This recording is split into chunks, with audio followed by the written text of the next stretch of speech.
Okay. It's been a while. As you can see, I am not in my typical office. I am in an empty room, and that's why it's so echoey and there's nothing on the walls.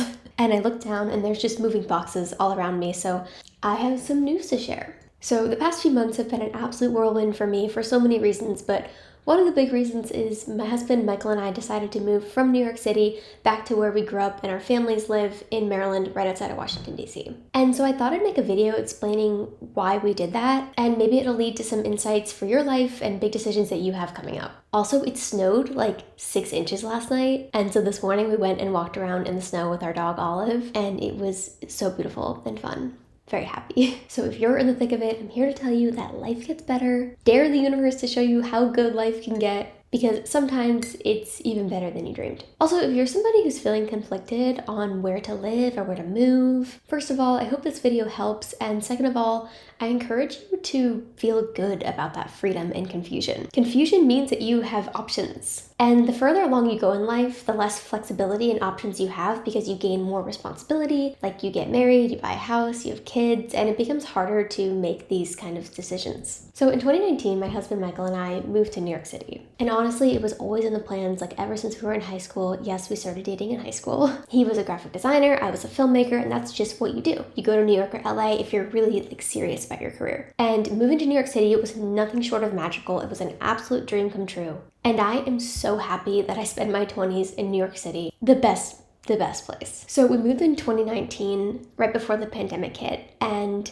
we stayed the whole time and made the absolute best friends in the world. I will die on the hill that New York City has the greatest human beings on earth. There's just this attitude, everybody says exactly what they're thinking, and I love it. So we moved there, and we expected to stay there for a while, like at least the duration of our careers. But then the pandemic really changed everything about the way that people work. I obviously now run my own company, Advice with Erin, and last year Michael actually launched his own branding studio, and so now he works for himself. And so we were in New York City working in this one-bedroom apartment, pretty much on Zoom all day, every day, and both of our families are from Maryland. And I just want to say, I'm so grateful that my spouse's family is like from where my family is. My mom was from Texas and my dad was from Pennsylvania, and we were just always like struggling to see family, and it's just such a blessing to have that be simplified. Anyway, both of our families are from Maryland, and we are both very family oriented. We both have great families. We don't take that for granted. And what makes us happy in our life is regularly seeing our parents and our siblings and our friends and the people in the community. So kind of the whole time we were living in New York, we were constantly driving back to Maryland.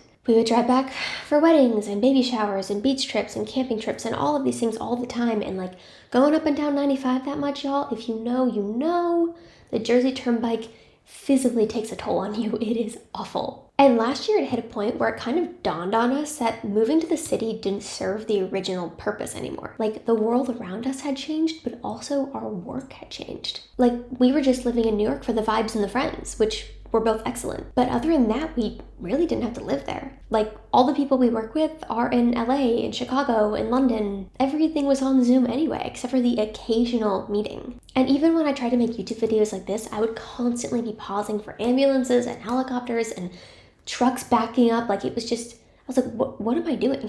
And I thought, what if we just swapped it? What if we lived in Maryland and had a lower cost of living, an easier, more relaxed life, slower pace of life, and then we would take Amtrak to New York as needed to see our friends and for work things. And so we kind of began to like look on Zillow, but as you guys know, like the housing market is a disaster. There's low inventory, the houses that were on the market were incredibly overpriced, and there's a high interest rate, or relatively high interest rate. And so it was looking pretty bleak. We found this house, and it's just like, the only way I can describe it is a complete answered prayer. It is an absolute blessing. And unfortunately, I am really scared of stalkers, so I'm not going to show you the outside of our house, but it is like really cute, and I wish that I could. I wish that stalkers and creepy people didn't exist, but they do. And so we moved in like a week ago, and we haven't even had to go to the store yet because all of our neighbors have brought us food. Like every neighbor has come over and introduced themselves. Everyone is so friendly and nice. There are dogs everywhere. There's a great park. My mom came over to help me set up and unpack the kitchen. Michael's dad came over and dropped off these Adirondack chairs that he built, like insane. My sister and her family came over and they brought wine and homemade sourdough bread. And I was just like, this is what I'm talking about. My word of the year for 2025 is community, and it was giving community. love it. And y'all, the best part, I have my own laundry room. I know for a lot of y'all watching, you're like, guys, I have not, as an adult, had my own laundry room. Anyway, so like 5 days after moving into this house, I had to go back to New York to go to a journalism conference that I was helping facilitate. And so I went over to the train station, hopped on Amtrak, sat in the cafe cart, if you know, you know, got a coffee, pulled out my laptop, did some work for 3 hours. I'm in Manhattan. I go to my hotel. I'm at the conference. I get dinner and drinks with friends. It's great. I hop back on Amtrak. I go home, and now I'm back in this quiet, peaceful house. And if you guys have been following me for a while, you'll know that I talk about the power of and, which is basically how we give ourselves these false choices and these false dichotomies. For example, I was like, I don't want to give up New York. So I don't want to move to Maryland because I don't want to give up New York.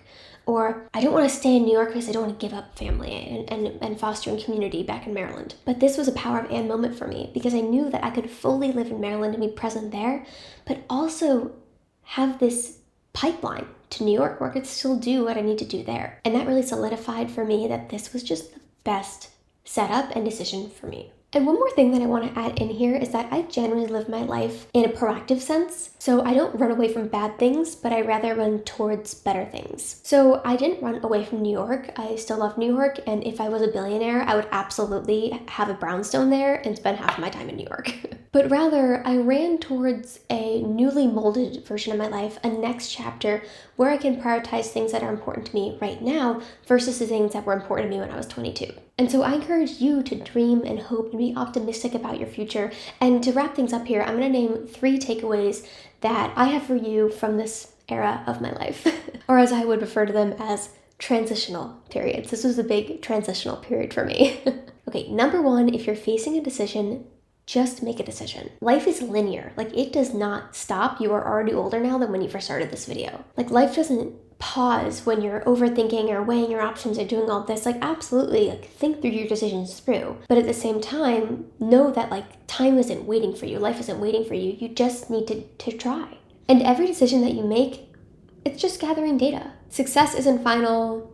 Failure isn't fatal. So I encourage you to not dwell on things too much, especially if you're young. Like, just go out there and throw spaghetti at the wall and see what sticks. Number 2, be adaptable. If I had been stubborn and thought that I had to stay in New York forever because that's what I told myself when I moved there, that I was going to stay there for my whole career, things would not work out for me. It would probably hinder my success and definitely hinder my happiness. The world around you is constantly changing. The only constant is change. And so, I'm somebody who definitely encourages people to make 5-year plans because I think that planning for the future is self-care. But I'm also somebody who encourages you to completely abandon those plans if you find out that that's no longer what you want, or if the world around you has changed or your career has changed. Again, when you make decisions, you're gathering data.